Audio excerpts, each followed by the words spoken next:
میرا کون فضل بھائی کچھ فرما دیں آپ.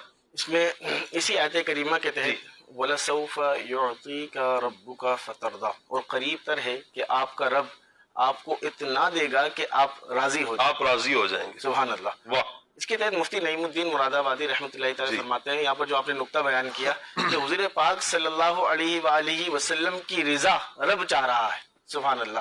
یعنی کہ مقربین جو ہیں، اللہ کے نیک بندے ہیں، وہ رب کی رضا کے لیے کوششیں کر رہے ہیں، رب کی رضا کے لیے عبادتیں کر رہے ہیں، رب کی رضا کے لیے اپنے آپ کو گویا ایک تکلیف میں ڈال رہے ہیں، مشقتیں برداشت کر رہے ہیں، مگر اللہ جو ہے وہ رضا چاہتا ہے حضور پاک صلی اللہ علیہ وسلم کی. یہاں پر اعلیٰ حضرت امام علیہ السلام فرماتے ہیں کہ خدا کی رضا چاہتے ہیں دو عالم، خدا چاہتا ہے رضا محمد. سبحان اللہ سبحان اللہ. اور اسی آیت کے تحت مفتی نعیم الدین مراد آبادی رحمۃ اللہ تعالی نے لکھا کہ اس آیت سے ثابت ہوتا ہے کہ رب تعالی جو ہے حضور پاک صلی اللہ علیہ وآلہ وسلم کی رضا چاہتا ہے. اور حضور کی رضا کس میں ہے؟